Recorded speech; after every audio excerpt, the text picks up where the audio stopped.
चेहरे पे मल के हसरते दीदार का नमक, कुछ और बढ़ गया है गुनाहगार का नमक। हर जख्म पे ये बिलाल झूम के कहते थे, ये जख्म तो है लज्जते इजहार का नमक, ये जख्म तो है लज्जते इजहार का नमक। और मैदाने जंगे बद्र में ये मानना पड़ा, मैदाने जंगे बद्र में ये मानना पड़ा, लकड़ी उतार देती है तलवार का नमक। मैदाने जंगे बद्र में ये मानना पड़ा, मैदाने जंगे बद्र में ये मानना पड़ा, लकड़ी उतार देती है तलवार का नमक। और आला हजरत की जात पे कुर्बान जाइए जिसने खुरच के रख दिया गद्दार का नमक। कुर्बान जाइए आला हजरत की जात पे कुर्बान जाइए जिसने खुरच के रख दिया गद्दार का नमक। हजराते मोहतरम जिसने खुरच के रख दिया गद्दार का नमक। हजराते मोहतरम मैं चाहता हूँ जो हजरात वहाँ बैठे हैं वो इधर तशरीफ लाएं ताकि हजरत की गुफ्तगू बिल्कुल आपके रूबरू हो सके। समझ रहे हैं आप हजरात, वो कुर्सी छोड़ के इस कुर्सी पे तशरीफ ले आए, आप भी आ जाएं भाई। जो बैठे हैं मेरे बुजुर्ग जितने खड़े हैं बैठे हैं सब मुझसे बड़े हैं। हजरात आप इधर तशरीफ ले आए ताकि हुजूर की गुफ्तगू आप रूबरू समाज कर सके और हजरत को भी ज्यादा मेहनत ना करनी पड़े। बहरहाल मैंने आपसे कह दिया है, अब आपकी जिम्मेदारी है। आइए बड़े अदब और मुअद्दब तरीके से पीरे तरीकत रहबरी राही शरीयत हजरत मौलाना मुफ्ती आसिफ रजा बरकाती साहब की बिला की बारगाह में मुज़बाही मैं गुजारिश करूंगा कि हुजूर वाला माइक पे तशरीफ लाए। आइए जरा सा मोहब्बतों के साथ इस्तकबाल करें। नारे तकबीर, नारे रिसालत, जश्ने ईद मिलादुन नबी, जश्ने आमदे रसूल, उर्से मुकद्दस, फना इश्क़ अहमद में हुआ हूँ क्या समझते हो, मैं नबी का नाम लेता हूँ मुझे क्या समझते हो। जो फरिश्ते पूछे मैं रब का मा दीनों का रमजान, तो मैं कह देना मैं गुलामे मुस्तफा हूँ क्या समझते हैं। मिंबर रसूल पर जलवा फरोज उलमाए ज़िवकार, मेरी निगाहों के सामने मौजूद अवामी अहले सुन्नत, अस्सलामु अलैकुम व रहमतुल्लाहि ताला व बरकातुहू। अल्हम्दुलिल्लाहि अला कुल्ली हाल, वस्सलातु वस्सलामु अला नबिय्यिहि साहिबिल हुस्नि वल जमाल व अला आलिहि व अस्हाबिहि उलिल कमाल, अम्मा बाद, फ़अऊज़ु बिल्लाहि मिनश शैतानिर रजीम, बिस्मिल्लाहिर रहमानिर रहीम। अल-अखिल्लाउ यौमइज़िन बअदुहुम लिबादिन अदु इल्लल मुत्तक़ीन, सदक़ल्लाहुल अज़ीम। बारगाह रिसालत में दरूद पाक का नजराना पेश करें। अल्लाहुम्मा सल्ली अला सय्यिदिना व शफीना व हबीबिना व मौलाना मुहम्मदिन बारिक व सल्लिम सलातन व सलामन अलैका या रसूल अल्लाह। देखिए और रात के 1 तकरीबन 20 मिनट हो चुके हैं और मैं जानता हूं, मुझे तकरीरों का तजर्बा है कि ये वक्त तकरीर का नहीं है, ये तकरीर सुनने का नहीं, तकरीर खाने का वक्त है। खाने का मतलब तो समझते हैं, आंख बंद हो जाती है मुंह खुल जाता है और तकरीर डायरेक्ट अंदर, कानों के जरिए नहीं मुंह के जरिए अंदर जाती है। मगर आप लोगों के चेहरे की ताजगी और आज इस नौरानी महफिल में आप हज़रात की मौजूदगी मुझे मजबूर कर रही है कि मैं चंद मिनट आपके सामने चंद ज़रूरी बातें ज़रूर कर लूँ। वरना मेरा अपना मिजाज है कि जब मैं सामीन को देखता हूँ कि वो उकताहट के शिकार हो रहे हैं तो फिर मैं बात नहीं करता। जहाँ अल्लाह उसके रसूल की बात की जाए और सुनने वाले को उकताहट हो तो फिर बयान नहीं करनी चाहिए। आप पहले बनारस हैं और ये बनारस बड़ा तारीखी शहर है और बनारस के लोग अपने मेहमान की बड़ी कदर करते हैं। तो मैं बहैसियत मेहमान अपने इन लोगों से कहता हूँ, बुजुर्गों से, मेरी थोड़ी सी बात मान लीजिए, मेरे सामने आ जाइए। मैं बड़े काम की बातें आपको बताऊंगा और आपको नहीं लगेगा कि हमारा वक्त बर्बाद हुआ है, बस आ जाइए।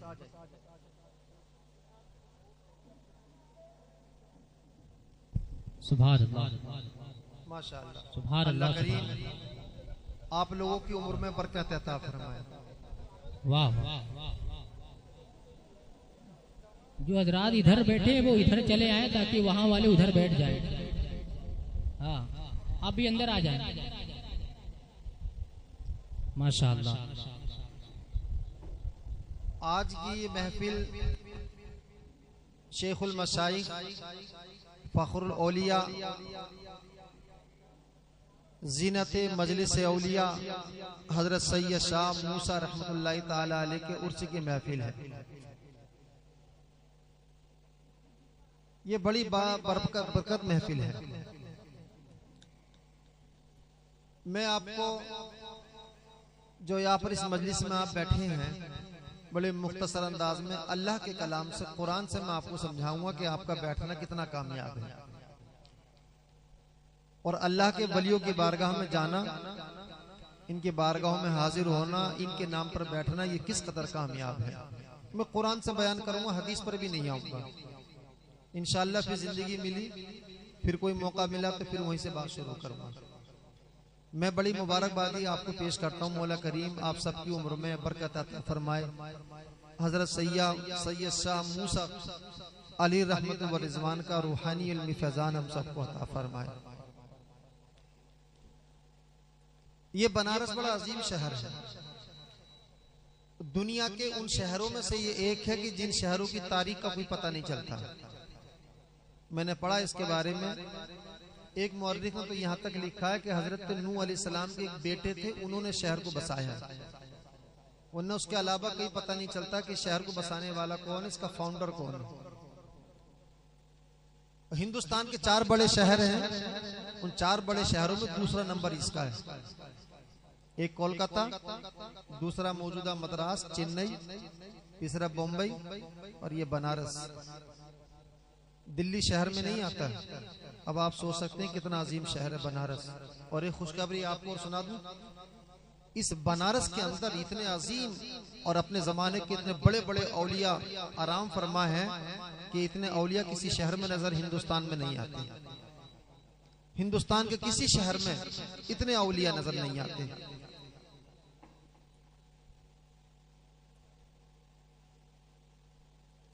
मखदूम अशरफ जहांगीर समनानी कछोचवी रहमतुल्लाहि ताला अलैह के कई खलीफा यहाँ पर हैं।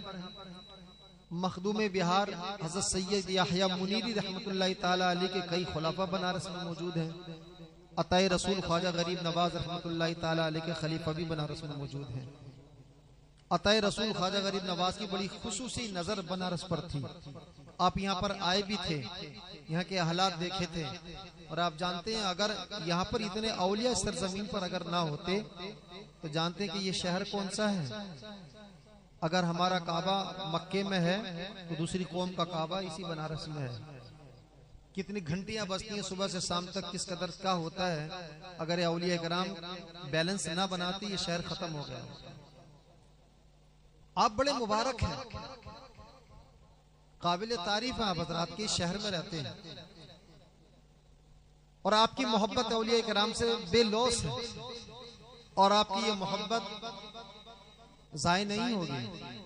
अल्लाह ने कुरान अजीम में इरशाद फरमाया अलखिल्लाउ यौमइज़िन बादुल लिबाद, कि एक वक्त ऐसा आएगा कि बड़े गहरे दोस्त, खलील की जमा अखिल्ला, ये कुरान की आज बयान कर रहा हूं, वो कुरान से ही बयान करूंगा,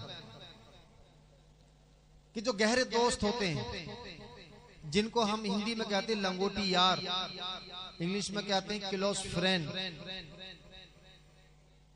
और आसान करने के लिए बता दूं, कहते हैं कि वो आदमी जिसकी दांत काटी रोटी एक, दो जिस्म एक जान, उसको कहते हैं अरबी में खलील।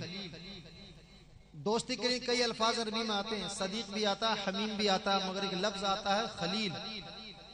खलील उसको कहते हैं जो लंगोटिया यार होता है, एक दूसरे का राजदार होता है, उसको खलील कहा जाता है। खलील का मतलब यह है कि अगर एक दोस्त के पैर में कांटा चुभ जाए तो दूसरा दोस्त अपने पैर में उसका दुख महसूस करता है। अगर एक दोस्त को तकलीफ हो जाए तो दूसरा दोस्त अपनी जान कुर्बान करने के लिए तैयार हो जाता है, उसको अरबी में खलील कहा जाता है। और इस खलील का प्लूरल, इसकी जमा आती है अखिल्ला। अल्लाह का कुरान कहता है कि अल अखिल्लाउ यौमइज़िन बादुम लिबादिन आदू, कि कयामत का जब दिन आएगा बड़ा होलनाक दिन होगा, बड़ा खतरनाक दिन होगा। उस खतरनाक दिन में, उस भयानक दिन, इतनी ज्यादा उस दिन की शिद्दत और होलनाकी होगी कि जो आपस में दुनिया में बड़े गहरे दोस्त थे, जो एक दूसरे के हरदम साथ रहते थे, दुख में साथ, गम में साथ, खुशी में साथ, दुख में साथ, मौत में साथ, शादी में साथ, बिया में साथ, लड़ाई में साथ, प्यारो मोहब्बत में साथ, जो हर वक्त साथ रहते थे, अल्लाह का कुरान कहता है कि कयामत के दिन जब आएगा तो सब ये एक दूसरे के दुश्मन हो जाएंगे। कयामत के दिन ये दो दुनिया में दोस्ती का भरम भरने वाले, जो दुनिया में कहते हैं कि दोस्त तेरे लिए मेरी जान भी कुर्बान है, दुनिया में कहने वाले कि दोस्त तेरे लिए मेरी जान भी निछावर है, मेरा मकान कुर्बान, मेरी औलाद कुर्बान, मेरा पैसा कुर्बान, मेरा बैंक बैलेंस कुर्बान, ये दुनिया में दोस्ती का भरम भरने वाले। अगर दोस्ती की लड़ाई किसी से हो जाए तो लाठी डंडा लेकर के दोस्ती की खातिर लड़ने वाले। लेकिन जब कयामत का दिन आएगा तो ये दोस्त का दुश्मन हो जाएगा, शत्रु हो जाएगा, एनिमी हो जाएगा कयामत के दिन। अगर मैं कहता ये मेरे बाप की कोई बात होती तो आप कह सकते थे कि झूठा है, मगर ये बात तो खुदाए पाक की है। कायनात झूठी हो सकती है, रब्बे करीम झूठा नहीं हो सकता। रब्बे करीम फरमाता है कयामत के दिन ये जितने भी दोस्तियां होंगी, कयामत के दिन जितने भी फ्रेंडशिप होगी, सब एक दूसरे के दुश्मन हो जाएंगे, सब एक दूसरे के शत्रु हो जाएंगे, कोई किसी का साथ नहीं देगा। तो मौला साथ कौन देगा, कौन साथ देगा? तो आइए कुरान अजीम के एक आयत करीम में और फरमाया कयामत का भयानक मंजर। तुम तो दोस्तों की बात करते हो, तुम दोस्तों की बात करते हो, तुम दोस्ती पे अटके रह गए। आओ कुरान की दूसरी आयत पढ़ो, 30वां पारा। अल्लाह ने फरमाया यौम यफिरुल मरउ मिन अखीही व उम्मिही व अबीही व साहिबती व बनीही। अल्लाह का कुरान कहता है कि कयामत के दिन तो ऐसा होगा, तुम दोस्ती को समझते रह गए, कयामत का दिन वो होगा कि भाई भाई से भागेगा, भाई बहन भाई से भागेगी, बेटा बाप से भागेगा, बाप बेटी से भागेगा, बीवी शोहर से भागेगी, शोहर बीवी से भागेगा। यही शोहर अगर बीवी की तकलीफ हो गई, बीवी अगर हॉस्पिटल में एडमिट है तो शोहर खाना छोड़ देता है।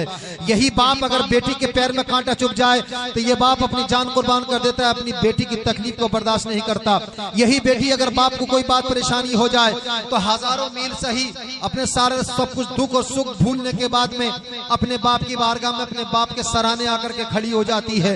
एक भाई को अगर दूसरे उसके भाई को अगर कोई आदमी अगर मार दे तो अपनी जान दे देता, अपने आपे से बाहर हो जाता, मगर अपने भाई के ऊपर हाथ उठाने को पसंद नहीं करता।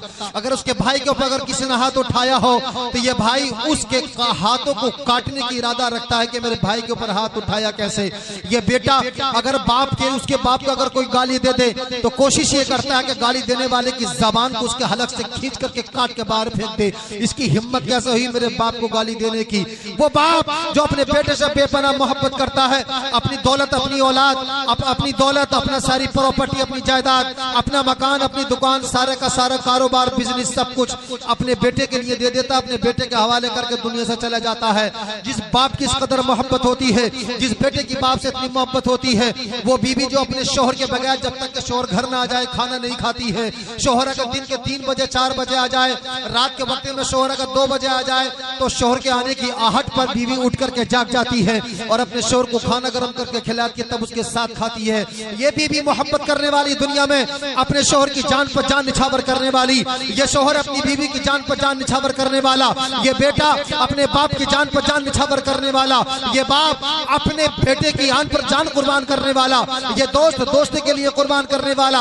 अल्लाह का कुरान कहता है, अल्लाह करीम फरमाता है यौम यफिरुल मरउ मिन अखीही व उम्मिही व साहिबिही व बनीही लिकुल्लि इम्रिइन मिनहुम। अल्लाह का कुरान कहता है कयामत का दिन जब होगा, दोस्त दोस्त से भागेगा, भाई भाई से भागेगा, बेटा बाप से भागेगा और बाप बेटे से भागेगा, बहन भाई से भागेगी, भाई बहन से भागेगा, शोहर बीवी से भागेगा, बीवी शोहर से भागेगी। अरे दुनिया में एक दूसरे पर जान कुर्बान करने वाले ना बाप बेटे का होगा, ना बेटा बाप का होगा, ना दोस्त दोस्त का होगा, ना शोहर बीवी की होगी और ना बीवी शोहर का होगा, कोई किसी का नहीं होगा। पूछा अल्लाह के कुरान से मौला, जब कोई किसी का नहीं होगा तो फिर होगा कौन किसका?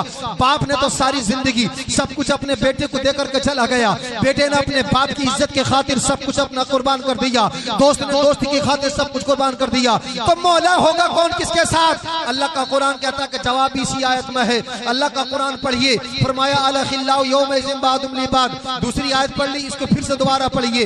अलखिल्लाहु यौमइज़िन बादुहुम लिबाद अदुव्वुन इल्लल मुत्तकीन। अल्लाह के कुरान ने फरमाया, अल्लाह करीम फरमाता है सारे इसके सारे एक दूसरे के दुश्मन हो जाएंगे, फ्रेंडशिप खत्म हो जाएगी, सब एक दूसरे के दुश्मन हो जाएंगे। भाई भाई का दुश्मन, बाप बेटे का दुश्मन, बेटा बाप का दुश्मन, शौहर बीवी का दुश्मन, बीवी शौहर की दुश्मन, सब एक दूसरे के दुश्मन, सब एक दूसरे से भागेंगे, कोई साथ नहीं देगा। तो अल्लाह का कुरान फरमाता है जब सारी दुनिया के लोग सारी दोस्तियां जब साथ छोड़ देंगी, जब सारी सदाकतें साथ छोड़ती हुई नजर आएंगी, कोई किसी का साथ न देगा, सब एक दूसरे से मुंह मोड़ लेंगे, तो साथ देने वाली एक मखलूक होगी, एक जात होगी जो सबका साथ देगी। वो जात कौन है? मौला करीम फरमातो सही फरमाया जा रहा है इल्लल मुत्तकीन, वो मुत्तकीन की जमात होगी जो लोगों का साथ देगी। मौला मुत्तकीन कौन है? अल्लाह का कुरान उठाइए, कुरान में उसका जवाब है इन औलिया इल्लल मुत्तकून। मुत्तकी वो है जिनको अल्लाह ने वली कहा है। ये औलिया किराम की जमात वो है जिन्होंने औलिया से मोहब्बत की होगी, जो औलिया किराम की मोहब्बत में बैठे रहे होंगे, जिन्होंने औलिया से मोहब्बत की होगी, जो उनके आस्थानों पर हाजिर रहे होंगे।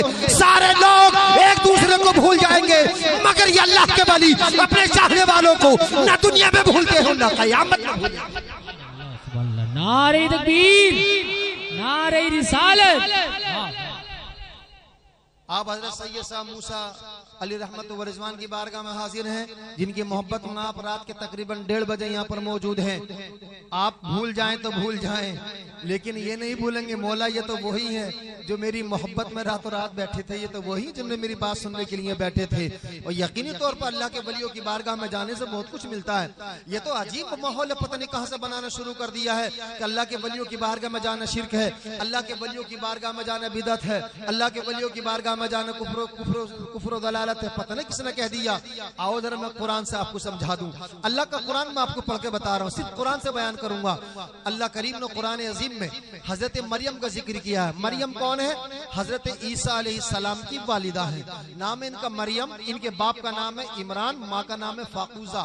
फाकूजा के कोई औलाद न थी। अब मैं आपको कुरान से बयान कर रहा हूँ।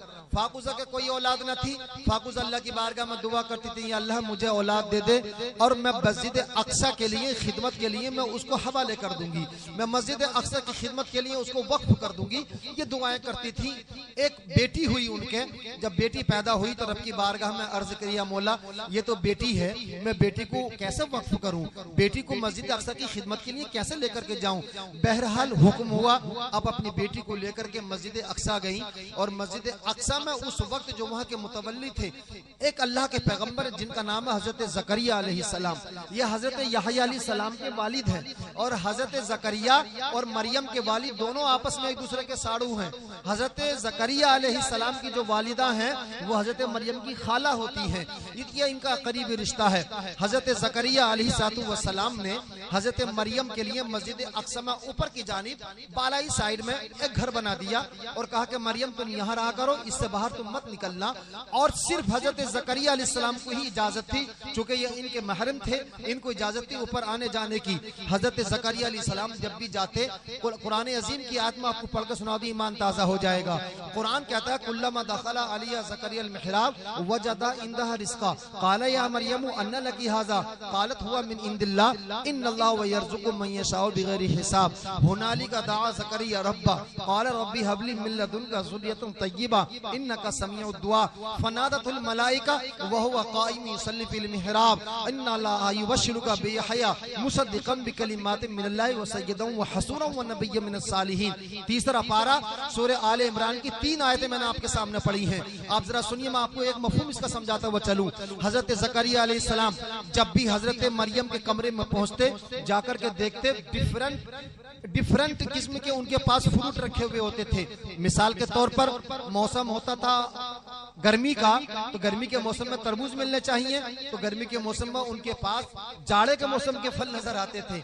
जाड़े का मौसम होता तो जाड़े के मौसम में उनके पास गर्मी के फल नजर आते थे। अब ये जाड़े का मौसम आ रहा है, तरबूज कहीं मिलेगा? कहीं तरबूज कोई नहीं खाएगा इस मौसम में, लेकिन कोई तरबूज खाने लगे तो अजीब की बात है, तरबूज आ जाए, कहां से आ जाए? अल्लाह के पैगंबर हजरत ज़करिया अलैहिस्सलाम ने महसूस महसूस किया इसके कमरे में कोई आता नहीं। हजरत मरियम हजरत ईसा अलैहिस्सलाम की वालिदा है, वालिदा बाद में बनी है, अभी 12-13 साल की उम्र होगी। आप सोचने लगे मरियम के कमरे में खाना मैं लेके आता हूँ, मरियम के कमरे में दूध मैं लेकर के आता हूँ, मरियम के कमरे में फ्रूट्स मैं लेकर के आता हूँ, मगर ये फल जो मौसम से अलग है, वो फल जो जाड़े के मौसम में मिलने वाले हैं वो गर्मी में नहीं मिलते, जो गर्मी में मिलते हैं वो जाड़े के मौसम में नहीं मिलते। मरियम के पास जाड़े के मौसम में गर्मी के फल, गर्मी के मौसम में जाड़े के फल। हजरत ज़करिया अलैहिस्सलाम ने पूछ लिया, ए मरियम अन्ना लकी हाजा, ये फल तुम्हारे पास कहाँ से आते हैं? कौन फल लेकर के आता है? मेरे सिवा तो तुम्हारे कमरे में कोई नहीं आता, मेरे सिवा तुम्हारे कमरे में कोई सामान लेकर के नहीं आता, मेरे सिवा तुम्हारे कमरे में कोई दूध नहीं लाता, मेरे सिवा तुम्हारे कमरे में कोई फल नहीं रहता। ए मरियम ये फल तो मैं नहीं लाया हूँ, ए मरियम ये गर्मी का मौसम है, ये जाड़े का मौसम है, जाड़े के मौसम में तरबूज कहाँ से आ गए? हजरत ज़करिया अलैहिस्सलाम ने जब मरियम से पूछा, मरियम ये फल कहाँ से आए बताओ तो सही। हजरत मरियम कहने लगे हुआ मिन इंदिल्लाह, ये तो हजरत ये तो फल आते हैं अल्लाह की जानिब से आते हैं, मिन जानिबिल्लाह आते हैं, मुझे नहीं मालूम कौन लाता है। इतना समझा तो आप समझ गए। तो आप जानते हैं कोई औरत नबी नहीं बन सकती और मर्द नबी होता है, औरत नबी नहीं हो सकती, औरत वली जरूर हो सकती है। और हजरत ज़करिया अलैहिस्सलाम कुरान फरमाता है कि वो बिल इत्तिफाक नबी है। हजरत ज़करिया अलैहिस्सलाम की नबूवत का कोई अगर इनकार कर दे तो वो काफिर हो जाएगा, क्योंकि कुरान ने हजरत ज़करिया अलैहिस्सलाम को नबी कहा है। और नबी भी ऐसे हैं बड़े जलील कद्र पैगंबर हैं। हजरत मरियम नबी नहीं है, वली है। अब मैं आपको अकीदे की बात बताऊं, जब हजरत मरियम ने कहा कि हुआ मिन इंदिल्लाह इन्नल्लाह यर्ज़ुक़ु मन यशाउ बिगैरि हिसाब, ये तो अल्लाह की तरफ से आते हैं और अल्लाह जिसे चाहता है बेहिसाब रिज़्क़ देता है। हजरत ज़करिया अलैहिस्सलाम अल्लाह के पैगंबर हैं, फौरन समझ गए कि मरियम अल्लाह की मकबूल बंदी है, मरियम अल्लाह की वलिया है। समझ गए कि मरियम अल्लाह की यकीन तौर पर अल्लाह की खास इनायत है मरियम पर। हुनालिका दआ ज़करिया रब्बा, और जानते हैं अब अल्लाह का कुरान कहता है हजरत ज़करिया अलैहिस्सलाम ने जब महसूस किया कि अल्लाह की वलिया है, मरियम अल्लाह की महबूब बंदी है, अल्लाह का खास करम है मरियम पर, उसी वक्त हजरत ज़करिया अलैहिस्सलाम ने दुआ के लिए हाथ उठा दिए। और दुआ में क्या मांगा? हजरत मरियम हजरत मरियम की बारगाह में हजरत ज़करिया अलैहिस्सलाम है, ये वलिया है, ये नबी है, वहीं पर हाथ उठा दिए। वो मामला क्या था? तकरीबन हजरत ज़करिया अलैहिस्सलाम की उम्र 95 साल 95 ईयर्स हो गई, मगर अभी कोई औलाद नहीं थी। हजरत ज़करिया अलैहिस्सलाम का कोई बेटा नहीं था, कोई औलाद नहीं हुई थी। हजरत ज़करिया अलैहिस्सलाम दुआएं रब की बारगाह में करते थे, अल्लाह की बारगाह में दुआएं होती थी। जब देखा कि मरियम ये अल्लाह की वलिया है, देखा कि मरियम अल्लाह के महबूब बंदी है, कुरान कहता है हुनालिका दआ ज़करिया रब्बा क़ाला रब्बी हबली मिन लदुनका ज़ुर्रियतन तय्यबतन इन्नका समीउद दुआ। हजरत ज़करिया अलैहिस्सलाम ने फौरन उसी वक्त वहीं पर जहां हजरत मरियम है, वहीं जब महसूस कर लिया कि अल्लाह की महबूब बंदी है, महबूब बंदी है, फौरन अल्लाह की बारगाह में हाथ उठा दिए और दुआ करने लगे, ए अल्लाह मैंने तेरी बारगाह में दुआएं की है, ए अल्लाह तेरी महबूब बंदी की बारगाह में खड़े होकर मैं तेरी बारगाह में दुआ करता हूँ, बोला मुझे पाक औलाद अता फरमा, मुझे पाक ज़ुर्रियत अता फरमा, मुझे नेक औलाद अता फरमा। वहीं पर दुआ करने लगे। अब सोच तो सही, दुआ करने वाले अल्लाह के नबी हैं, जहाँ दुआ की जा रही है वो अल्लाह की वलिया हैं, दुआ करने वाले अल्लाह के पैगंबर हैं। दुआ किस चीज की कर रहे हैं? औलाद की दुआ कर रहे हैं। कहां पर कर रहे हैं? एक अल्लाह की महबूब बंदी की बारगाह में। ये कौन है? बिल इत्तिफाक ये नबी नहीं है, ये वली है। मगर ये कौन है दुआ करने वाले? ये बिल इत्तिफाक नबी है, कुरान की रोशनी में नबी है। एक नबी अल्लाह की वली की बारगाह में खड़े होकर के दुआ कर रहा है। दुआ किस चीज की कर रहा है? औलाद की कर रहा है। अल्लाह करीम ने ये नहीं फरमाया कि ऐ ज़करिया अशरकतहा, तुमने तो यहाँ पर शिर्क कर दिया। अल्लाह ने ये नहीं फरमाया कि ऐ ज़करिया तुमने यहाँ पर कुफ्र कर दिया क्योंकि तुमने यहाँ पर आकर दुआ कर दी, तुम तो नबी हो। अल्लाह ने ये नहीं फरमाया कि तुमने दलालत गुमराही में पड़ गए ज़करिया। नहीं, अल्लाह का पैगंबर जो आता है, अल्लाह का नबी जो आता है, वो शिर्क को मिटाने के लिए आता है। अल्लाह के पैगंबर का आने का मकसद कुफ्र दलालत को मिटाना होता है। अरे अल्लाह के पैगंबर जो होते हैं वो कुफ्र शिर्क को मिटाते हैं। अल्लाह का नबी कुफ्र शिर्क नहीं करता, अल्लाह का पैगंबर दलालत में नहीं पड़ता। दलालत को मिटाने के लिए अल्लाह का पैगंबर आता है। मगर अल्लाह का पैगंबर एक अल्लाह की वलिया की बारगाह में खड़े होकर दुआ करता है तो नबी भी जानता है कि अल्लाह के महबूब बंदों की बारगाह में दुआएं करो, अल्लाह की बारगाह में दुआएं कबूल होती है। सुभान अल्लाह, सुभान अल्लाह, जिंदाबाद। और अल्लाह ने भी रद नहीं फरमाया, ज़करिया तुम क्या कर बैठे, तुम्हें मालूम है तुम क्या कर रहे हो, तुम नबी हो, मरियम तो वली है, तुम यहाँ पर कैसे दुआ कर रहे हो? नहीं, अल्लाह ने नहीं फरमाया। अब अल्लाह की तरफ से इनाम सुनिए। हजरत ज़करिया अलैहिस्सलाम ने जैसे दुआ की, उसी वक्त फरिश्ते आ गए। अल्लाह ने फरिश्तों को हुक्म दिया, कहा कि जाओ, ज़करिया ने मरियम के पास खड़े होकर के दुआ की है, ज़करिया की दुआ रद्द नहीं होगी। अल्लाह के पैगंबर है, अल्लाह का पैगंबर जहां भी दुआ करता हुआ कबूल होती है। मगर अल्लाह ने इनाम फरमाया, फनादतुल मलाइका, मैं कुरान की बात कर रहा हूँ, कुरान से हटकर नहीं, कहा फनादतुल मलाइका व हुवा काइम युसल्ली, यानी हजरत ज़करिया अलैहिस्सलाम अभी दुआ करके हटे भी नहीं है, दुआ करके आए भी नहीं है। जहां पर हजरत ज़करिया अलैहिस्सलाम ने मरियम के पास देखा, वो जलवे देखे, वहीं पे दुआ करने के लिए खड़े हो गए, हाथ नीचे आए भी नहीं है। अल्लाह का कुरान कह रहा है फनादतुल मलाइका, फरिश्ते आ गए। फरिश्ते आने के बाद में हजरत ज़करिया अलैहिस्सलाम को खुशखबरी देते हैं, वह हुवा काइम युसल्ली फिल मेहराब, वो उसी मेहराब में खड़े हुए रब की बारगाह में दुआ कर रहे हैं। अभी दुआ करने के लिए जो हाथ उठाए थे वो हाथ नीचे आए भी नहीं, दुआ करने के लिए जहां खड़े हुए थे आगे पीछे भी नहीं हटे, दाएं बाएं भी नहीं हटे, अभी वहीं पर खड़े हुए रब की बारगाह में दुआएं कर रहे हैं। रब की बारगाह में बेटे की दुआ कर रहे हैं, रब की बारगाह में आला औलाद की दुआ कर रहे हैं। अल्लाह ने फरिश्तों को भेजा तो इसलिए नहीं भेजा जाकर कह दो कि ए ज़करिया तुमने कुफ्र कर दिया, फरिश्तों को भेजा तो ये कह करके नहीं भेजा जाकर के कह दो ए ज़करिया तुमने कुफ्र कर दिया, ये कह करके नहीं भेजा ए ज़करिया तुम दलालत तो गुमराही में पड़ गए, ए ज़करिया तुमने नबूवत का काम के खिलाफ कर दिया, ये नहीं फरमाया। अल्लाह के फरिश्ते आते हैं, आने के बाद में कहते हैं वह हुवा काइम युसल्ली फिल मिहराब अन्नल्लाह युबश्शिरुका बियहया मुसद्दिक़न बिकलिमातिन मिनल्लाह बिकलिमातिन मिनल्लाह सय्यिदन व हसूरन व नबिय्यन मिनस सालिहीन। ए ज़करिया तुमने अल्लाह की बारगाह में मरियम के पास खड़े होकर के जो दुआ की है, अल्लाह ने तुम्हारी दुआ को कबूल फरमा लिया है। तुमने बेटे की दुआ की थी, अल्लाह करीम ने तुम्हें बेटे की दुआ खुशखबरी दे दी है, और वो बेटा भी ऐसा होगा, उसका नाम यहया होगा, वो अपने जमाने के लोगों का सरदार होगा, वो तुम्हारा बेटा जो होगा, अल्लाह ने तुम्हें ऐसे बेटे की खुशखबरी दी है। ए अल्लाह के पैगंबर, अल्लाह ने तुम्हारी दुआ को कबूल फरमाया, ऐसे बेटे की खुशखबरी दी है जो अपने जमाने का नबी होगा, अपने जमाने का सरदार होगा, लोगों का सैयद होगा। अब इस आयत करीमा से क्या मालूम हुआ? इस आयत करीमा से साफ साफ ये मालूम हुआ कि अल्लाह के वली की बारगाह में जब दुआ की जाती है तो अल्लाह के वलियों की बारगाह में उनके आस्थानों की बरकत ये है कि अल्लाह उनकी दुआओं को कबूल फरमाता है। देखिए कितनी बड़ी बात है, एक अल्लाह का नबी वली की बारगाह में दुआ कर रहा है और दुआ औलाद की कर रहा है। कैसे कह देते हैं लोग कि वलियों के आस्थाने पर जाने से क्या फायदा होगा? अरे तुझे फायदा नजर नहीं आया? कुरान तो पढ़ता रहा, तरावी में तो पढ़ाता रहा, तफसीर भी करता रहा, मगर फायदा तुझे नजर नहीं आया। फायदा देखना हो तो हजरत ज़करिया अलैहिस्सलाम से पूछ। हजरत ज़करिया अलैहिस्सलाम को उसी वक्त फरिश्तों ने आकर खुशखबरी दी। अगर ये शिर्क होता, अगर ये कुफ्र होता, अगर ये गुमराहियत होती तो क्या होता? अल्लाह का फरिश्ता आता, फौरन ये कहता ज़करिया आपने क्या कर दिया? अल्लाह रब्बुल इज्जत जलाल में है, तुम्हें नबी बना करके भेजा, तुम तो आला हो, अफजल हो, एक वली की बारगाह में तुम दुआ कर रहे हो, तुम ये क्या कर रहे हो? ये तो शिर्क है, तुम कैसी दावत दे रहे हो, कैसी तालीम दे रहे हो? ये नहीं फरमाया। अल्लाह ने अपने महबूब की दुआ को कबूल किया और कहा कि फरिश्ते से जाओ खुशखबरी दे दो मेरे महबूब हजरत ज़करिया को कि अल्लाह ने तुम्हारी दुआ को कबूल कर लिया।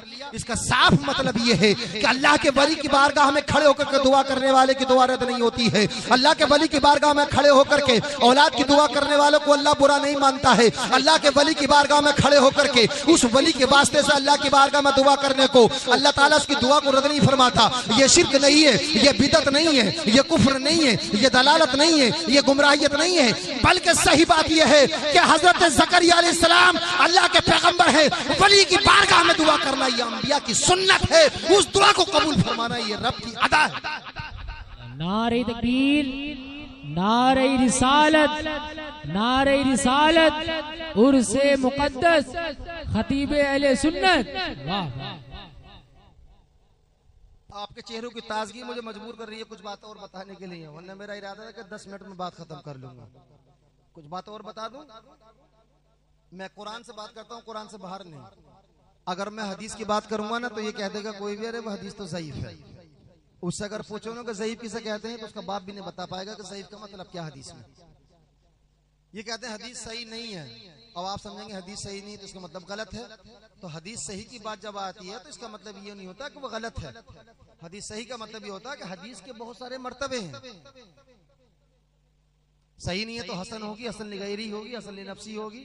आपके मुफ्ती सिफ्तैन रजा साहब मिसबाही हैं, हमारे अल्लामा शमसुल हुदा साहब हैं और भी हमारे उलमा, इनसे पूछिए आप। मगर एक अजीब किस्म का ट्रेंड चला है कि हदीस सही नहीं है, तो इसलिए मैं हदीस की बात बाद में करूंगा, पहले कुरान की बात कर ले। अगर हिम्मत है, माने दूध पिलाया तो कह के दिखा के ये आयत ज़ईफ है, कह के दिखाए कि आयत सही नहीं है, साबित करके दिखा। अगर जबान से निकल भी गए ना कि आयत ज़ईफ है, वहीं पर ईमान चला जाएगा।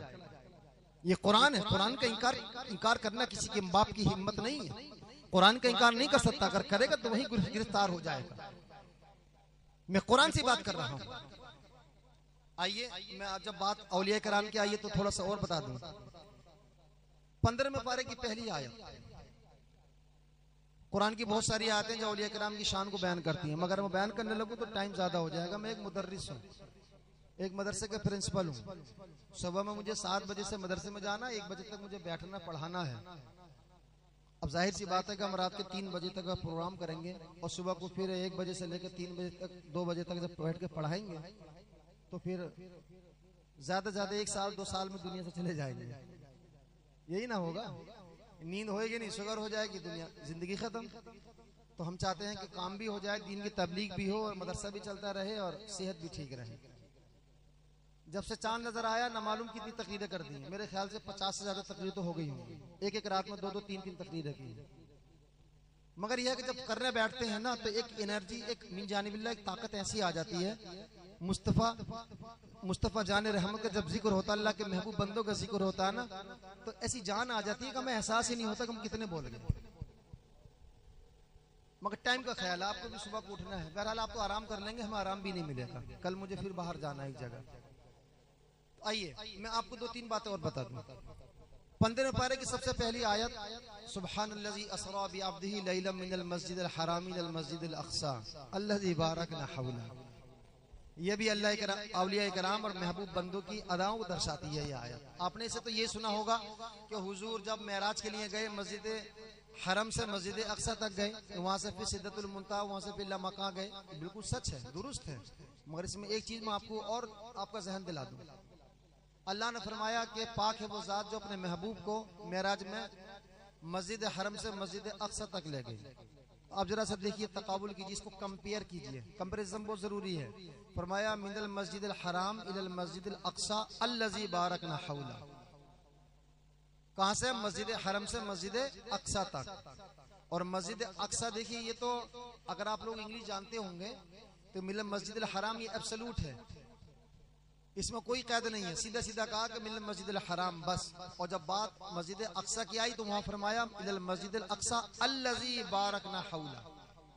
कि मस्जिद अक़सा वो है जिसके इर्द गिर्द हमने बरकतें रखी हैं। मस्जिद हरम में यहाँ पर नहीं फरमाया मिल मस्जिदिल हराम अल्लज़ी बारकना हौला, मस्जिद हराम जहाँ इर्द गिर्द हमने बरकतें रखी हैं, इलल मस्जिदिल अक़सा अल्लज़ी बारकना हौला, ऐसा नहीं कहा। सिर्फ मस्जिद हराम की बात आई। अरे मस्जिद हराम की हुर्मत पर हमारी जान कुर्बान, मस्जिद हरम पर तो हमारी जान कुर्बान, सब कुछ कुर्बान। हमारा जी चाहता है कि हम वहां पर जाएं, हाजिरी दें। मगर वहां की अजमत तो अपनी जगह पर है। लेकिन जब अल्लाह जब बयान फरमा रहा है तो मस्जिद हरम को एब्सोल्यूट रखा, बिल्कुल उसमें कोई कैद, कोई सिफत, कुछ नहीं। सीधा मिनल मस्जिदिल हराम बस, बात पूरी हो गई। इलल मस्जिदिल अक़सा, अब यहाँ बात पूरी नहीं हुई, यहाँ पर एक चीज और मिलाई, अल्लज़ी बारकना हौला। अब मैं आपको यही समझाना चाहता हूँ अल्लज़ी बारकना हौला का मतलब क्या है।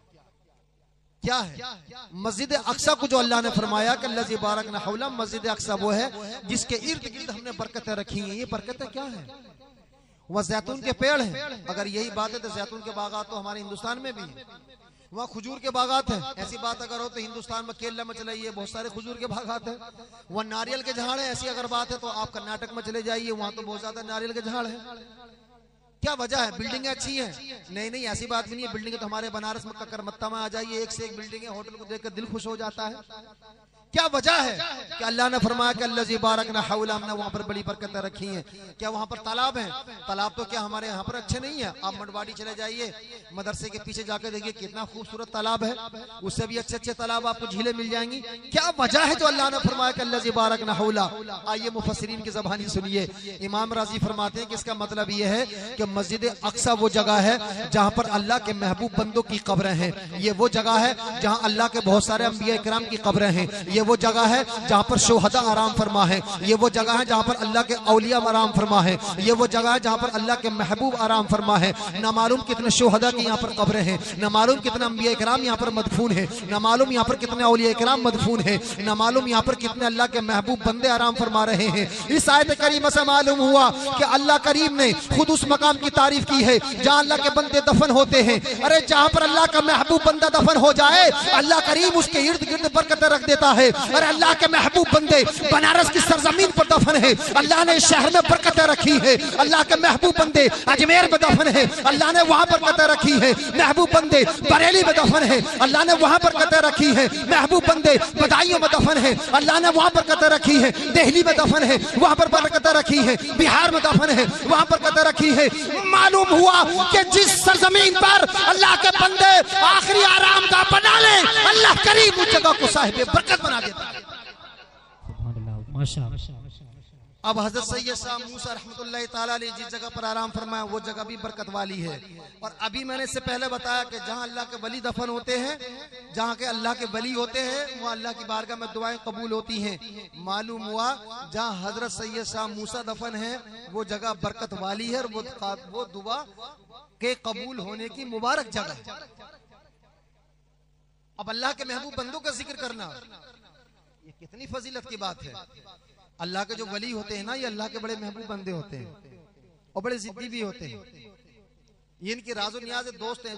दोस्ती की ऐसी बात होती है कि जैसे दोस्त दोस्ती के नाज उठाता है ना, ऐसी अल्लाह ताला इन अपने महबूब बंदों के नाज भी उठाता है। हदीस पाक का एक जुमला है, हदीस कुदसी है। अल्लाह के नबी अलैहिस्सलाम फरमाते हैं, मैं हदीस कुदसी बता रहा हूँ, हदीस कुदसी का मर्तबा तमाम हदीस में सबसे ज्यादा है, इसका इनकार भी नहीं कर सकता कोई। मैं कुरान की आयतों से साबित करूंगा इंशाल्लाह, फिर कोई मौका आएगा तो फिर अल्लाह के वलियों का मकाम मैं कुरान से साबित करूंगा, चूंकि टाइम ज्यादा हो रहा है। अल्लाह के पैगंबर फरमाते हैं कि ये अल्लाह के जो वली होते हैं ना, ये ऐसे होते हैं लव अक़सम अला शै लअबर्रहुल्लाह, अगर ये किसी चीज की कसम खा लें तो अल्लाह करीम उसको पूरा कर देता है, पूरा करता है। बड़े जिद्दी होते हैं। हमारे मुरादाबाद में एक वली थे, बारिश नहीं हो रही थी, कुछ लोग पहुंचे, कहा कि हुजूर दुआ कर दीजिए बारिश नहीं हो रही है। कहा करे यार जाओ, मुझे टेंशन में मत दो, मेरा तो खुद ही परेशान। कहा कि नहीं हुजूर आपकी बारगाह में आए, आप अल्लाह के महबूब बंदे, दुआ कर दीजिए। जब ज्यादा कहा कि चलाओ मेरा कम्बल उठा करके लाओ, कम्बल मंगाया और आप कम्बल तो समझते हैं ना, ब्लैंकेट को कुएं में डाला और कुएं में डालने के बाद में कुछ नचोड़ा, कहा कि धूप में डाल दो। जैसे धूप में डाला रिमझिम हर तरफ से बारिश होने लगी। बारिश इतनी हुई, इतनी बारिश हुई, इतनी बारिश हुई, एक हफ्ता हो गया बारिश होते होते बारिश रुकती नहीं। फिर लोग हजरत की बारगाह में आया कि हुजूर अब आप दुआ कर दीजिए, बारिश बहुत हो गई, अब दुआ कर दीजिए कि खत्म हो जाए। कहा कि जाओ यार तुम पहले भी परेशान करने के लिए आए थे। नहीं हुजूर दुआ कर दीजिए बारिश खत्म हो जाए। कहा कि लाओ मेरा कम्बल, एक कम्बल रखा था सूखा हुआ, कहा कि उसको बारिश में डाल दो। जब बारिश में डाला बारिश खत्म, सब कुछ सूखा हो गया। लोगों को बड़ी हैरत हुई। कुछ लोग होते हैं, एक साहब बड़े जिद्दी थे, वो भी कहने लगे हुजूर ये राज बताइए, इसकी वजह क्या है? क्या आपने बारिश नहीं हो रही थी, पहले कंबल भिगो करके डाला तो बारिश होने लगी, सूखा कंबल डाला तो बारिश रुक गई, इसकी वजह क्या, कुछ क्या जादू है? कहने लगे असल में मेरी और अल्लाह की लड़ाई चल रही है। मैंने कंबल भीगा हुआ डाला धूप में सूखने के लिए, तो उसने सूखने नहीं दिया, बारिश करके उसको और भिगो दिया। और जब बारिश हो रही थी मैंने अपना सूखा कंबल डाला धुलने के लिए कि धुल जाएगा, तो अल्लाह ने बारिश को खत्म कर दिया, मेरे कंबल को धुलने नहीं दिया, उसकी मेरी चल रही है। ये तो अल्लाह के महबूब बंदों के राज़ो नियाज़ की बातें होती है।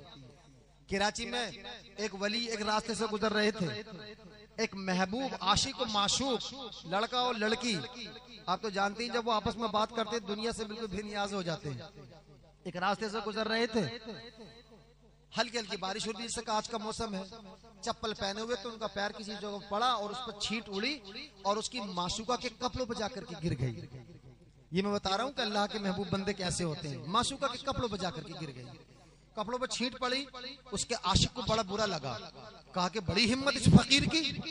और जो अल्लाह के बंदे होते हैं ना, ये फकीराना अंदाज में रहते हैं ना, कोई घास भी नहीं डालना पसंद करता, इनसे कोई बात करना पसंद नहीं करता। अब अगर कोई यहाँ पर एमएलए आ जाता कोई या कोई चेयरमैन आता, विधायक आए, तो सारे के सारे लोग उनके इर्द गिर्द खड़े हो जाते, मोहब्बत देते। अगर कोई आलिम दीन को सीधा साधा फकीर आ जाए तो कुछ कोई बात करना पसंद नहीं करता, मगर जानते हैं कि वो है अगर ये चाहे जमीन आसमान हो जाए और आसमान जमीन हो जाए तो अल्लाह उसको भी पूरा कर देता है।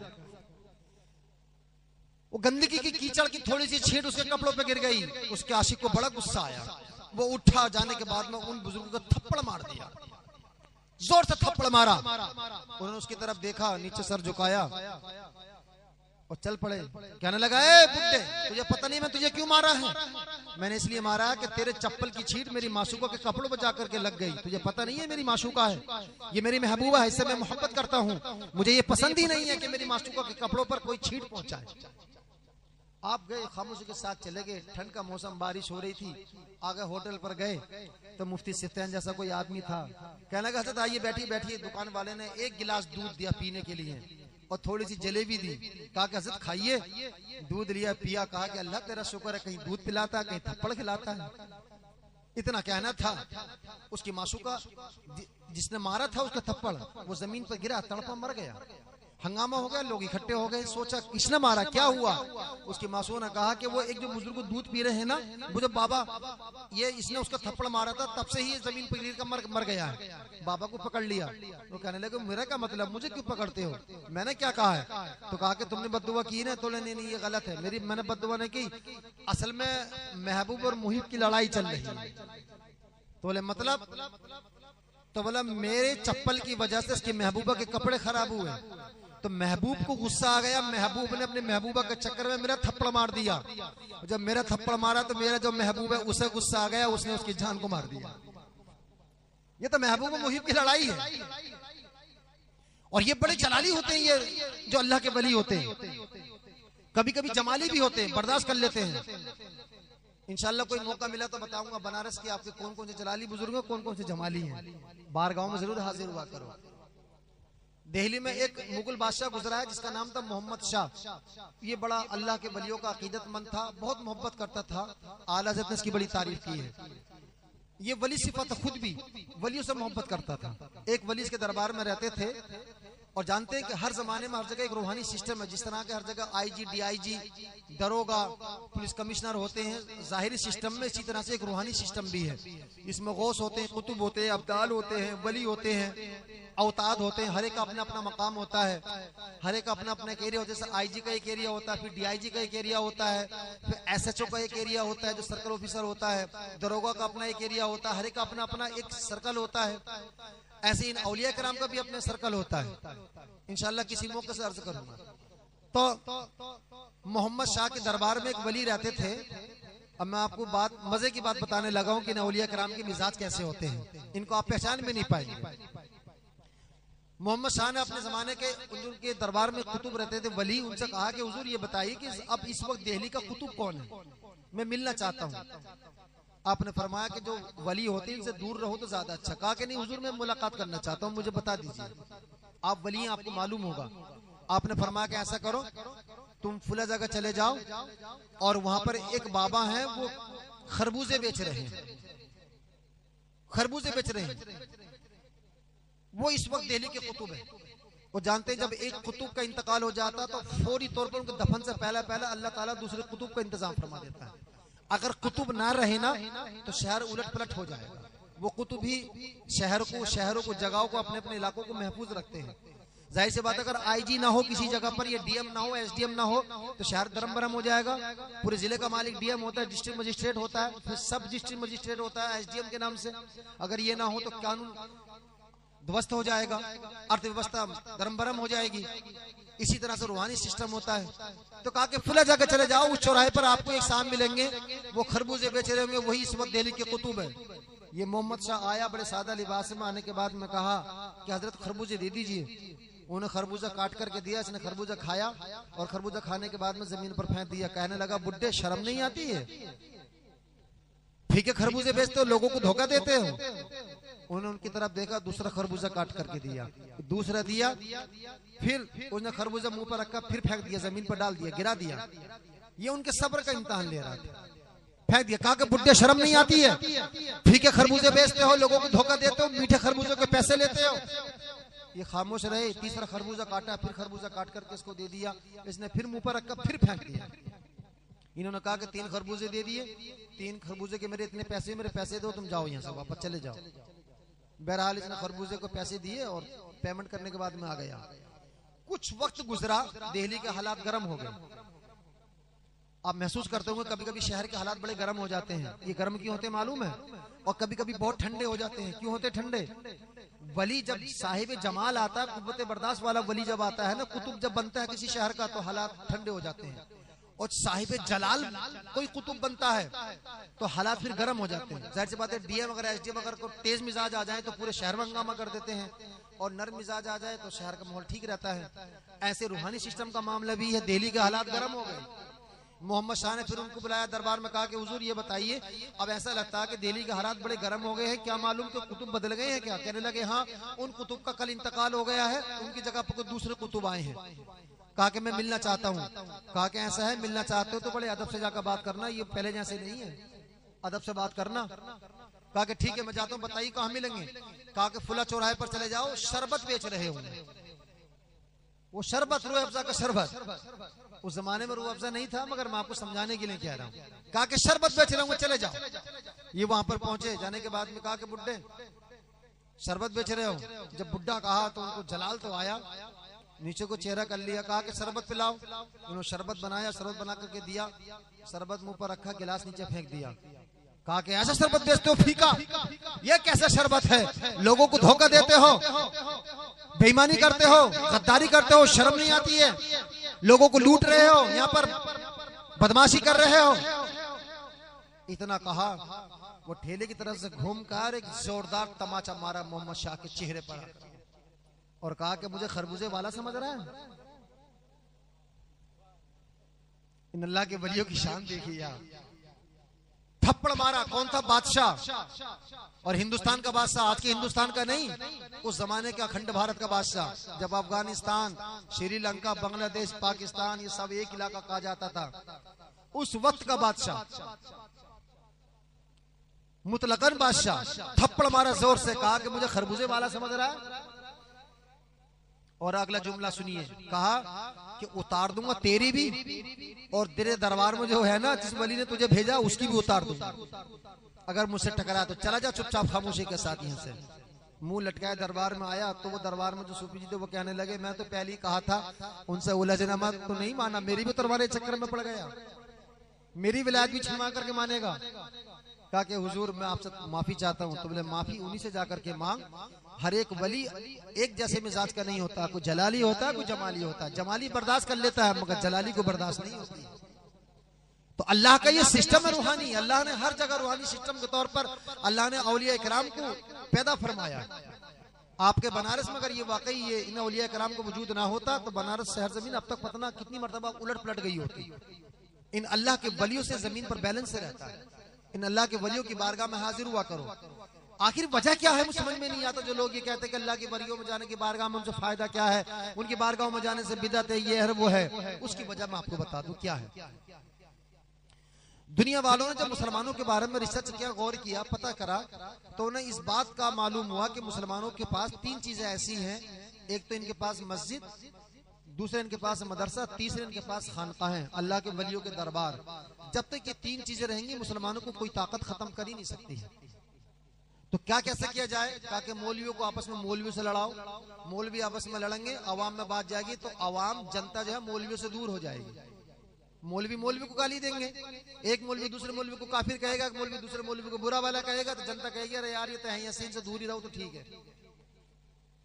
और दूसरे मदरसों का मामला, ये बताओ कि मदरसों में तालीम नहीं है, मदरसों में साइंस की पढ़ाई नहीं है, मदरसों में टेक्नोलॉजी की पढ़ाई नहीं है, मदरसों में मॉडर्न टेक्नोलॉजी की पढ़ाई नहीं है, मदरसों में बच्चे नकारा होते हैं, मदरसों में बच्चे निकम्मे होते हैं, ये होते हैं वो होते हैं। ऐसा कहोगे बच्चे मेन स्ट्रीम में नहीं आते हैं तो मदरसों से उनके लोग दूर हो जाएंगे, अपने बच्चों को पढ़ाना बंद कर देंगे, तो इनके बच्चों का दीन खुद ब खुद खत्म हो जाएगा। और तीसरी चीज दरगाहें रही, मज़ारात रहे, तो यहाँ पर ये कहना शुरू कर दो कि इसके लिए कि मज़ारों पर जाना शिर्क है, मज़ारों पर जाना कुफ्र है, मज़ारों पर जाना बिदअत है, मज़ारों पर जाना नाजायज है, हराम है, ये मर के मिट्टी में मिल गए, हम जैसे हैं, इनका क्या फायदा है, ये है वो। इस तरह की बात है। जब कहेंगे लोग मज़ारा से दूर हो जाएंगे, मुसलमानों को बड़े आसानी से इनको खत्म करना आसान हो जाएगा। इसके लिए किराए के मौलवी खरीदे गए, किताबें लिखी गई। इसके लिए आज तो सोशल मीडिया पर बड़ी आसानी के साथ हर जगह जहां देखिए एक किराए का मौलवी पाकिस्तान का है, वो मिर्जा, इतना बदबख्तरीन इंसान है, उसकी जबान जब खुलती है तो औलिया किराम के खिलाफ उठती है। उसने ना मालूम कितने लोगों को गुमराह किया है। लोगों, अगर तुम चाहते हो कि कामयाब रहो, तुम चाहते हो कि अल्लाह के दीन तुम्हारे सीनों में मजबूत रहे, तुम चाहते हो कि तुम्हारे इसकी रिसालत गर्म रहे, तुम चाहते हो कि तुम्हारे सीने अल्लाह के महबूब अलैहिस्सलाम की मोहब्बत से गर्म रहे, तुम चाहते हो कि तुम्हारी नस्ल महफूज रहे, तुम चाहते हो कि तुम्हारा मुस्तकबिल महफूज रहे, तुम चाहते हो कि तुम्हारे घर में अल्लाह के नूर की रोशनियां महफूज रहे, तुम चाहते हो कि तुम्हारे मुस्तकबिल महफूज रहे, तुम चाहते हो तुम्हारी नस्लें आबाद रहे, तुम चाहते हो तुम्हारा दीन आबाद रहे, तुम चाहते हो तुम्हारे सीनों में इस्लाम महफूज रहे, तुम चाहते हो कुरान महफूज रहे, तुम चाहते हो मस्जिदें आबाद रहे, तुम चाहते हो कि तुम चाहते हो कि इस्लाम महफूज रहे, तुम चाहते हो कि मजहब इस्लाम सलामत रहे, तो तुम्हें मदरसों में अपने बच्चों को पढ़ाना होगा, तुम्हें खानकाहों में जाकर के इन अल्लाह के वलियों की बारगाह में, इन आस्थानों पर जाकर दुआएं करनी होंगी, इन अल्लाह के वली इन मशाइख की बारगाह में जाकर इनके दामनों को थामना होगा। जब तक हमारे दिलों में इन औलिया इकराम की मोहब्बत रहेगी, जब तक हमारे सीनों में इन औलिया इकराम की अकीदत रहेंगी, जब तक इन मज़ारात पर हाजिर होते रहेंगे, जब तक इन औलिया इकराम का वजूद रहेगा, जब तक ये औलिया इकराम अपने मज़ारात में रहेंगे, तब तक इंशाअल्लाह हमारा न किसी से बाल बाका हुआ है और न इंशाअल्लाह हो सकता है, न हमारा वजूद खत्म हुआ है और न इंशाअल्लाह क़यामत तक हमारा वजूद खत्म हो सकता है। इन औलिया इकराम के आस्थाने हमें सलामत रखे हुए हैं। हम तो सो जाते हैं घरों में, जब हमारे घरों में फितरों की बारिश होती है तो औलिया इकराम ही हमें महफूज रखते हैं। की बारगाह में दुआ है, मौला करीम इन औलिया इकराम की मोहब्बतों को हमारे सीनों में सलामत रखे, इन औलिया इकराम का रूहानी इल्मी फैज़ान मौला हम सब पर जारी रखे, हमारी नस्लों को आबाद रखे, हमारे मुस्तकबिल को मौला रोशन फरमाए। खुदा की बारगाह में दुआ है कि आज की इस महफिल को मौला अपनी बारगाह में कबूल फरमाए, इसकी बरकतों से हम सबको महसूस फरमाए, हमारी नस्लों को आबाद फरमाए। हज़रत शेख सैयद शाह मूसा रहमतुल्लाह ताला अलैह के रूहानी फैज़ान से हम सबको, आपको, हम सबको, अहले स्टेज को मौला करीम माला माल फरमाए। व मा अलैना इल्लल बलाग। अस्सलामु अलैकुम व रहमतुल्लाहि व बरकातहू। पहले अल्फाज को तोलो तो बहुत अच्छा हो, फिर सोच समझ कर बोलो तो बहुत अच्छा हो। अश्क गैरों के जनाजे पे अगर बहाते हो, अपने आमाल पे रोलो तो बहुत अच्छा हो। दाग ईसियां के लगे हैं जो दामन पे, शर्म के पानी से धोलो तो बहुत अच्छा हो। दाग ईसियां के लगे हैं जो दामन पे, शर्म के पानी से धोलो तो बहुत अच्छा हो। सच कहूँ तो मुझको ये उन्वान बुरा लगता है, जुल्म सहता हुआ इंसान बुरा लगता है। किस कदर मसरूफ हो गई अपनी ये दुनिया, एक दिन घर ठहरे मेहमान तो बुरा लगता है। उनकी खिदमत तो बहुत दूर है यहाँ, बूढ़े माँ बाप का फरमान भी बुरा लगता है। मेरे अल्लाह मेरी इस कौम को जिल्लत से निकाल दे, इतनी जिल्लत में मुसलमान बुरा लगता है। अजीज़ाने मिल्लत इस्लामिया, बड़ी प्यारी गुफ्तगू को आपने समाअत किया। अल्लाह रब्बुल इज्जत की बारगाह में दुआ है हम सबको सुनने से ज्यादा उस पर अमल करने की तौफीक अता फरमाए। बातों के हवाले में नाते नबी सल्लल्लाहु अलैहि वसल्लम सुनाने के लिए मैं सारे अहले सुन्नत हाफिज़ व कारी अहमद रज़ा कादरी से मैं गुजारिश करूंगा कि वो माइक पे तशरीफ लाए, फिर उसके बाद हजरत की गुफ्तगू समाअत करेंगे।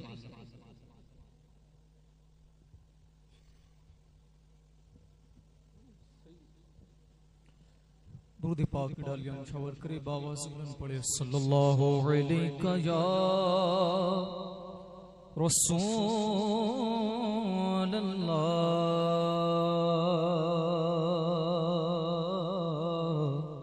वसल्लम अलैका या हबीब अल्लाह।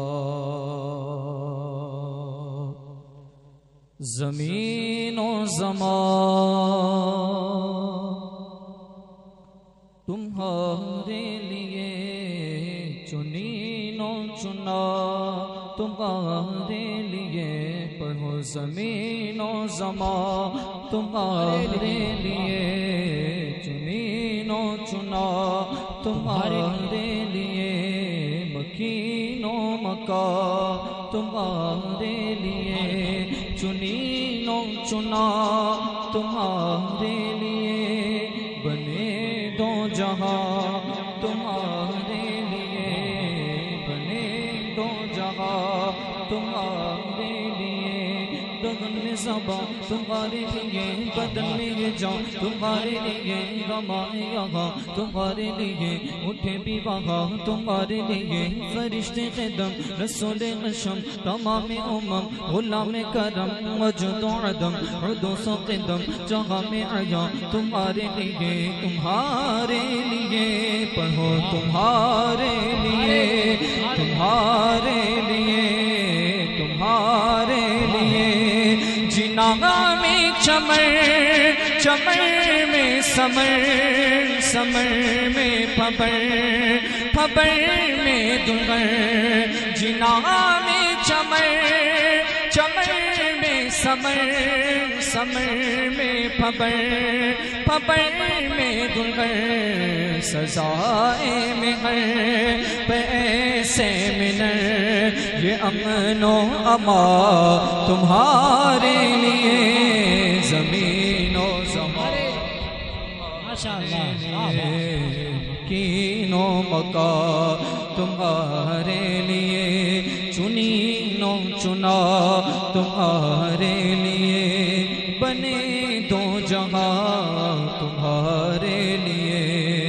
तुम्हारी चमक तुम्हारी दमक तुम्हारी झलक तुम्हारी महक ज़मीन फलक सबक सब में सिक्का निशान तुम्हारे लिए। मसूलत कुल इमामत कुल सयादत कुल इबारत कुल हुकूमत कुल विलायत कुल खुदा के यहाँ तुम्हारे लिए, तुम्हारे लिए, तुम्हारे लिए, तुम्हारे लिए, तुम्हारे लिए।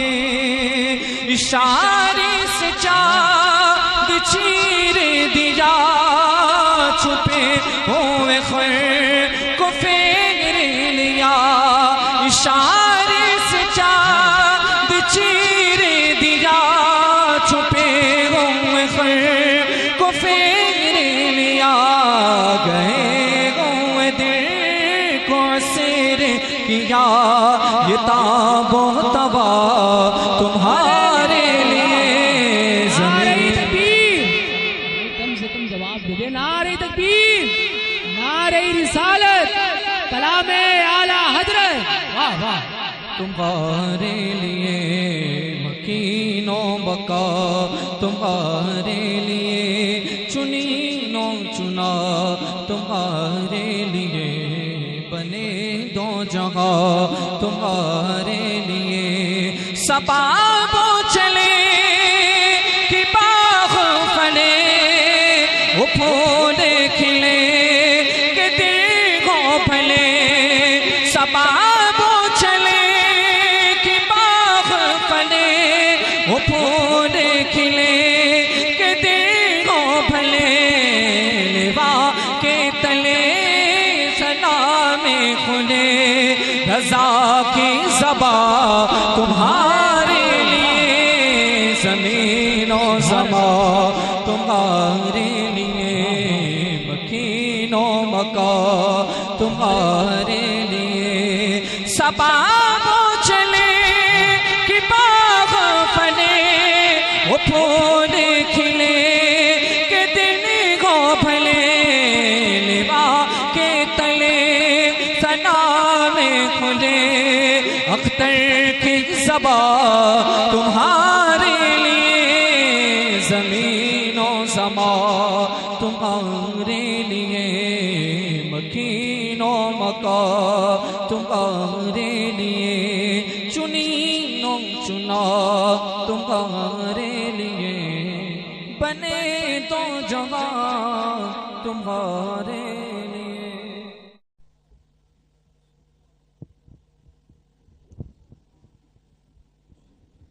या नबी सलाम अलैका, या रसूल सलाम अलैका, या हबीब सलाम अलैका, सलवातुल्लाह अलैका। सदका दो गौसुल वरा का, सदका दो ख्वाजा पिया का, सदका दो वारिस पिया का, सदका दो कुल औलिया का। या नबी सलाम अलैका। रसूल सलाम अलैका या हबीब सलाम अलैका सलवातुल्लाह अलैका मुस्तफ़ा जाने रहमत पे लाखों सलाम शम्अ बज़ में हिदायत पे लाखों सलाम शहरे यारे रम ताजदारे हरम नौबहारे शफाअत पे लाखों सलाम हम गरीबों के आका पे बेहद दुरूद हम फकीरों के सरबत पे लाखों सलाम मुझसे खिदमत के खुद से कहे रज़ा मुस्तफ़ा जाने रहमत पे लाखों सलाम या नबी सलाम अलैका सलाम अलैका या हबीब सलाम अलैका सलवातुल्लाह अलैका बलगल उला बिकमालिहि कशफ़ दुजा बिजमालिहि हसनत जबी खसालिहि सल्लु अलैहि व आलिहि सबसे अग़ला वो आला हमारा नबी सबसे बाला वो आला हमारा नबी अपने मौला का प्यारा हमारा नबी दोनों आलम का दूल्हा हमारा नबी सारे अच्छों से अच्छा समझिए जिसे है वो सच्चों से अच्छा हमारा नबी सारे ऊंचे से ऊंचा समझिए जिसे है वो ऊंचे से ऊंचा हमारा नबी मांगने वाले मंग तो क्यों चाहिए मांगना और किसी से भी क्यों चाहिए कौन देता के देने को मुँह चाहिए देने वाला सच्चा हमारा नबी या नबी सलाम अलैका या रसूल सलाम अलैका या हबीब सलाम अलैका सलवात